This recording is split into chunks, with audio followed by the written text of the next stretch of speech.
Hey everyone, Jeremy L. Jones here, author of Ruins of Empire. So we've run into another problem here at Ruins of Empire HQ. It seems that I've run low on the high-quality production chow that I feed producer Sean.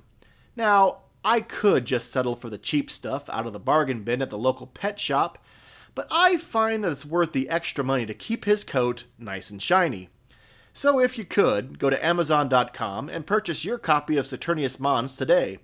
It's available as a paperback and an ebook, and you won't have to wait another moment to read the rest of this thrilling story, and you can rest easy knowing that producer Sean is getting the proper nutrition without filler or animal byproducts. That's Amazon.com, search for Ruins of Empire or Saturnius Mons. Thank you for listening, and producer Sean thanks you as well.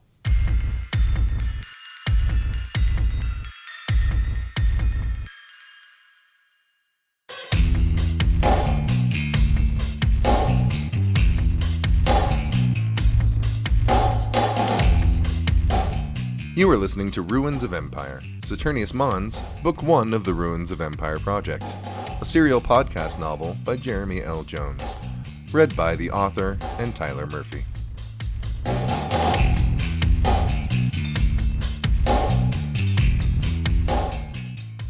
The story so far. With the corporation and the forest people allied against the city and in position to attack the walls, Viekko had no choice but to try and turn the tide of the battle single-handedly. He went after the corporation artillery first, but was wounded in the battlefield, with one railgun left operational. When the last light of the sun disappeared behind Saturn, strange flying creatures, as predicted by the Houston, appeared from the city and routed the advancing army. As the forest people fled, the people of the city emerged to capture those they could and force them to work in the refineries.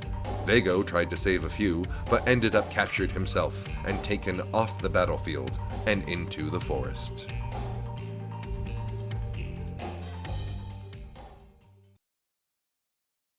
Chapter 16. Every corporation assault that destroyed a village persuaded hundreds to join the revolution. Every airstrike that leveled a training area was better than 100 recruiting events. Pictures of rebel soldiers and their families executed and thrown into mass graves was the greatest propaganda available. The corporation's early campaigns were famously successful, and every victory brought them closer to their own demise. From The Fall, The Decline and Failure of 21st Century Civilization by Martin Raff.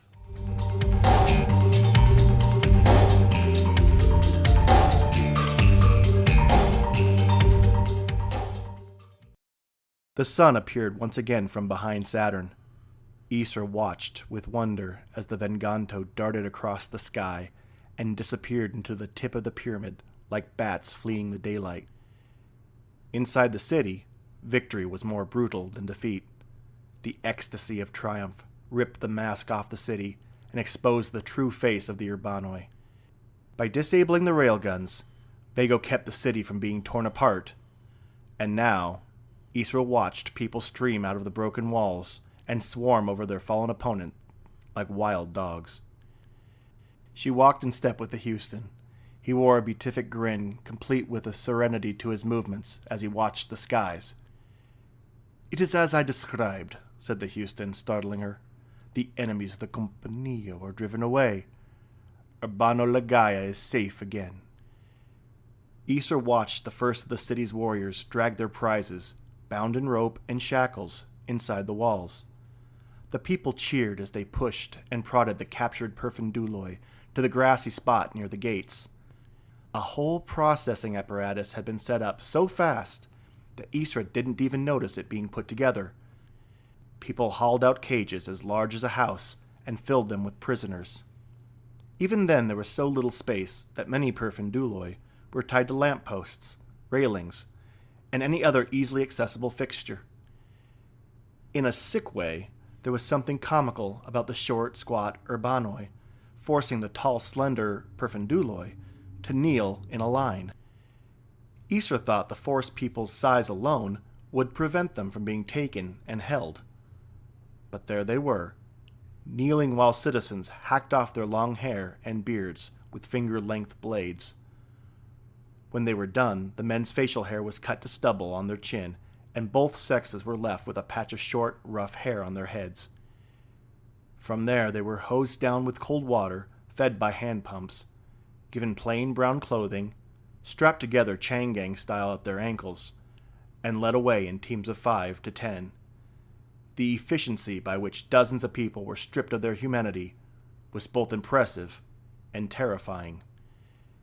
As they walked, Isra occasionally caught the eye of one of the Urbanoi herding prisoners to be processed or performing some dehumanizing task.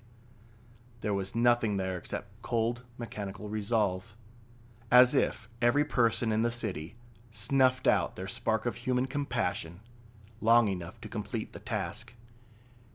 When her eyes met those of the Perfiduloi, Isra felt her heart being wrenched out of her body. A man, bloodied from so many beatings, hauled to his feet to have his hands bound. A woman crying as her hair was cut down to her scalp.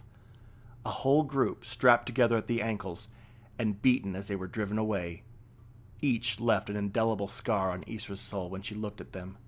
She closed her eyes and forced her feelings down. There would be time to grieve for these people. There would be time to raise her voice and, if necessary, arms, in opposition to this brutal oppression. But one failed attempt would not discourage Laban and the corporation. They would try again, and it would require a united resistance to stop them. The corporate chains were not as tangible, but no less real, and much harder to break. The Houston observed the work as if the people being dragged into the city were nothing but livestock. The Compañía has surely blessed us. With these prisoners of war, we will be able to restore the refineries and bring order to the world. He glanced over at Isra and added, "You do not approve." Isra sucked a bit of air through her teeth. She let the scene affect her, and it showed. She'd have to watch herself. The Venganto did drive away the outsiders, but it is only temporary. This attack was a fraction of their potential force, and, next time, they will not hesitate to use it all.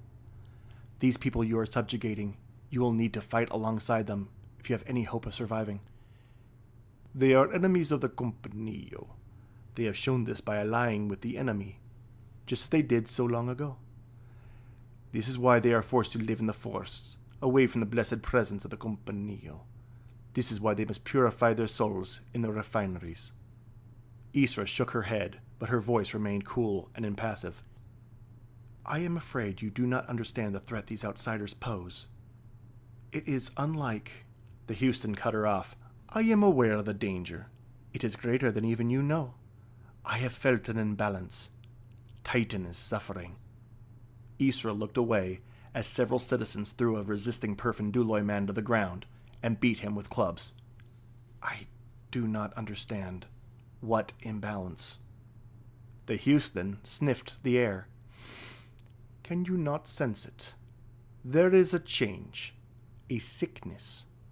What we do here may seem cruel, but the Compañía demands it to restore balance.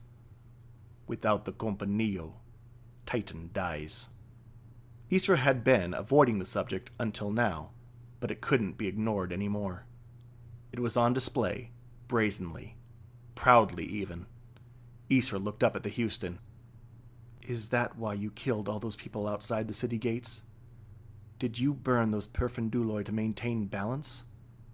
To her surprise, the Houston stiffened. That was not me or my people. The Perfiduloi were in direct confrontation with the Compañía and were judged by the Venganto. I wept for those souls, for they will never see Earth. Isra found it strange that the Houston could watch people dragged into the city, beaten, stripped of their individuality, and sent to be worked as slaves without a single shred of remorse. But remembering the death of hundreds in the spaceport made him defensive. And these people will? Said Isra, motioning to the grisly scene that surrounded them. The Houston bowed his head. Yes. If they serve the Compañía well, they will return to our home. They will be reunited with friends and family long since departed and waiting for us on that perfect world. Isra ran up and stood in the Houston's path, forcing him to stop. Please, I do not understand. What balance? What happened? The Houston smiled, almost amused. Why, you arrived, of course. He sniffed the air one more time and continued. Even as we speak, Titan dies. Balance cannot exist here when the enemies of the Compañía are present. Take what you see here as a warning. The will of the Compañía will be done. Balance will be restored. You and the rest of your people have until the sun sets. Once that happens, the Venganto will finish the job they began today. Hear my warning. Leave this place. The Houston walked around Isra and continued his inspection. This time, Isra didn't follow. She wandered back to the gate where, besides the makeshift prison camp, they also set up a rudimentary field hospital. There, wounded Urbanoi and Perfiduloi soldiers lay on cots, each faction on opposite sides of each other. A few soldiers tended to the Urbanoi wounded, and, among them, Althea Fallon. She applied an antibiotic spray to a bloody laceration that ran down the side of a soldier's body and finished up with gauze and bandages when Isra walked up. They won't let me treat the others, said Althea mournfully. Not till I finish with these people. Isra glanced over at the Perfiduloi on the opposite side of the field. There was not a single person tending to them, and, from what Isra could see, the wounds were more severe. Not that I could do much, said Althea, standing. Without proper facilities and advanced technology, the most I could do is make their death a little more comfortable. There is no way to save the society as it is now, said Isra, watching the Perfiduloi suffer alone. As long as the divide exists, the corporation will exploit that and play one against the other. Eventually, they will bring the whole civilization to heel. Althea pulled off the bloody latex gloves she was wearing. Seems like such a trivial concern, our ministry corporation bickering. What with the cost of humanity we are seeing. That too, Isra sighed. Do what you need to do out here. I will go back to the pyramid to see Kronos. What do you intend to do? Isra paused and surveyed the wounded. The Houston spoke of balance. I do not know how or why, but that balance he seeks is somehow connected with the refineries. Maybe Kronos has found something that will explain it, and help me figure out a way to end this war between the Urbanoi and the Perfiduloi.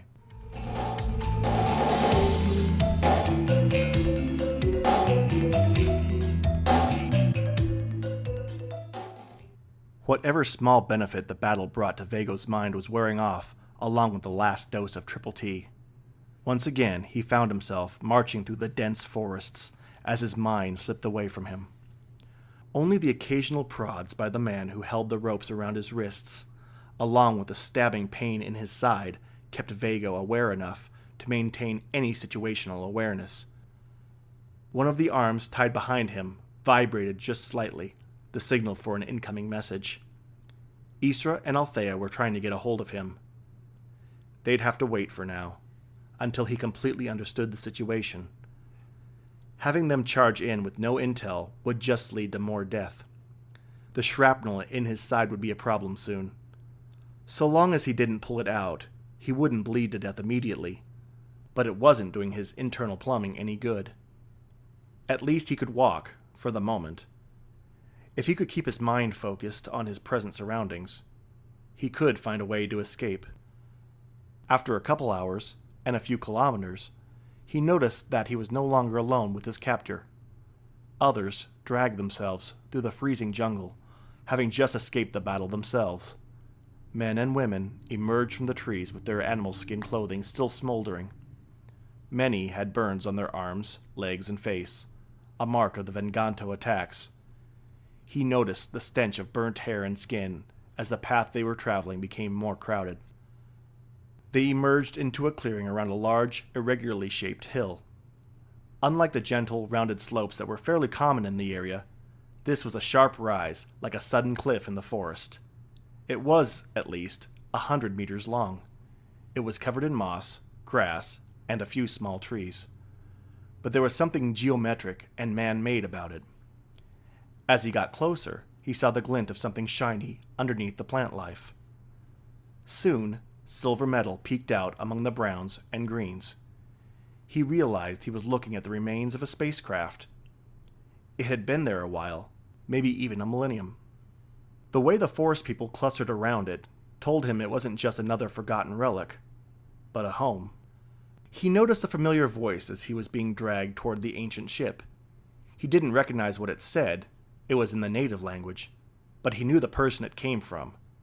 Sergeant Carr was about 20 meters away, walking with a certain Perfiduloi man. He was about a head taller than most of the others, which was rather impressive for these people, with broad shoulders and a long braided beard. Along with the fur cloak that everyone else wore, he also had a sash around his waist made of bright white animal fur. That, and the fact that several warriors followed in his wake, gave the man an air of authority, or, at very least, influence. At the moment, he listened to Carr talk, but his expression suggested that he didn't like what he was hearing at all. What happened next was a reflex more than anything else. Viekko bolted forward, yanking his rope from his surprised captor's hands, and charged at the tall man and his entourage as fast as the wound in his side would allow. He screamed Carr's name like the Marine had personally murdered his family. It was a desperate act, brought on by equal parts fear, rage, and withdrawal-induced confusion. The entourage assembled in a line with their spears raised before Viekko could get anywhere close. He stopped just out of reach and screamed Carr's name again. "Viekko, is that you?" he said with false warmth as he walked through the line of soldiers. "I thought you were dead." He walked up to Viekko until they were standing less than a meter apart. "Maybe I just hoped you were, considering what you did to my artillery batteries." As quick as a shot, Carr punched Viekko under the jaw with a right cross. Viekko fell to the ground, groaning and spitting blood. The man in charge approached. "Qui estas tu?" "Li estas nenu, estus pli bone, de vi motogadas lin," said Carr. Viekko spat and got to his knees. He looked up at Carr, the leader, and several spearheads just a few centimeters from his face. "Ain't nobody tell you that it's rude to talk in a language not everyone understands?" Carr looked like he was going to say something, but the other man beat him to it. "I apologize. We were discussing if we should kill you or not." It was awkward getting to his feet with his hands bound, and a pain in his side like someone taking a hot knife and jiggling it around his innards. But Viekko managed it. "You speak English?" The man smiled slightly. "The Houston and his pets are not the only ones who speak the language of the Compañía, no matter how hard they try to keep it to themselves. But as you say, I am being rude. Call me Halafaco. You know Sergeant Carr?" Viekko snarled at the Marine. "We've met. The man is as low down and slimy as they come. He'll destroy you and everyone around you." Carr clenched and made like he was going to punch Viekko again, but Halafaco held up his hand. "Sisu! I must say, I don't disagree with you. We have suffered greatly by allowing this man to tempt us into battle." The Marine reeled back. "The assault was working. It's not my fault that your men run at the first sign of trouble."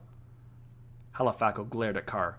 "You assured me that you, your men, and your weapons could defeat the Venganto. You failed." "Well, you failed to mention that the Venganto were a legion of black flying things shooting fire out of their asses. And we could have brought them down if your men didn't run like cowards." The two men were clearly in the middle of an extended argument. Even now, Viekko had the presence of mind to realize that it could work to his advantage.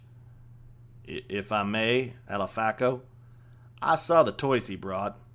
They ain't good for nothing except blowing holes in the ground and keeping mechanics in business. He should know that.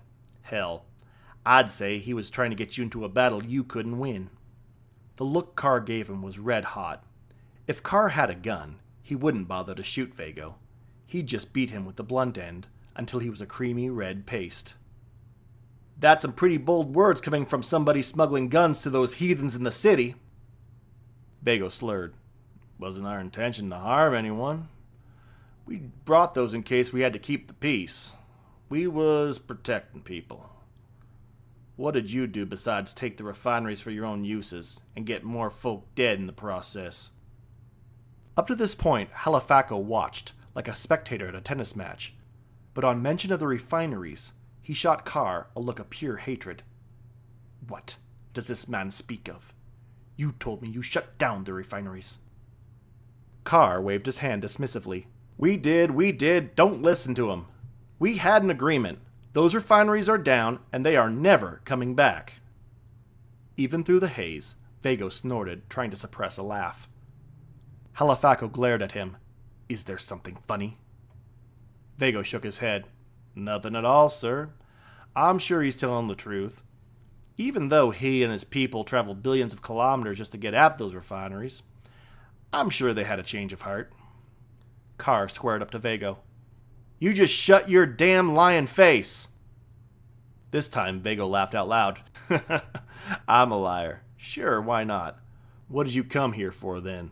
Sun and beach? A little sightseeing expedition?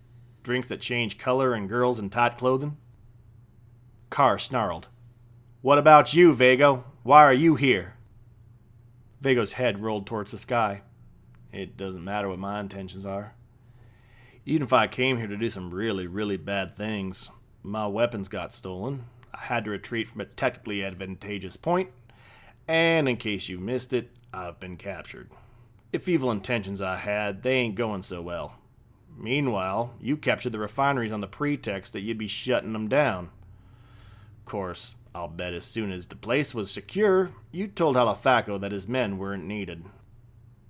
Halafaco's head snapped towards Carr, and he gave him another withering look. Carr clenched his teeth. "Shut up, Viekko, or I'll be wiping the remains of your face off my boot. Bet if you go back right now, you'd see 1,000 Marines stealing every bit of fuel that machinery produces. I said shut your... He'll use you and your people until the last one drops dead, be sure of it. And the whole time, he'll promise that the refineries will be shut down forever, while he steals right from underneath you." Carr swung again, and this time Viekko rolled with it. He felt a sharp, stinging pain on his cheek, and found himself face down in the dirt. He laid there until a few men picked him back up. Carr turned to Halafaco. "Sir, you must not listen to this man. He is a spy and an enemy. He will only do you harm while he's alive." Halafaco looked like a man on the tail end of his patience. He considered this for a moment before he pointed to Carr and spoke to his men. "Lingu Lin." 2 men came from behind Carr and pulled his hands behind him. He tried to resist, yelling, "Get away from me! Sir, you can't!" Halafaco pulled a knife and held it to Carr's throat. "I have listened to you once, and more of my people have been slaughtered by the demons that hold the city.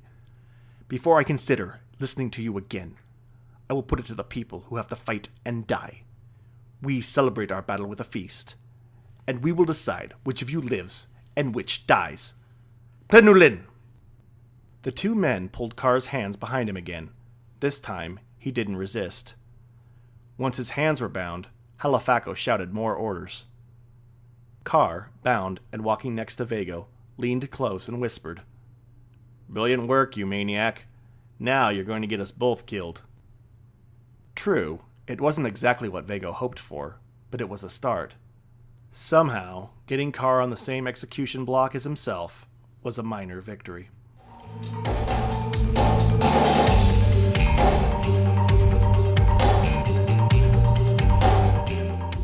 You have been listening to The Ruins of Empire, Saturnius Mons, the first book of the Ruins of Empire project.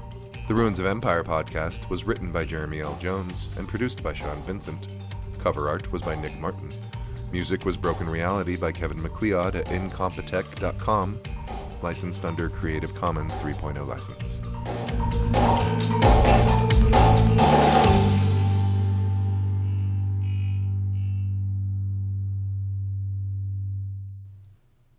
Hey everyone, Jeremy L. Jones here, author of Ruins of Oh.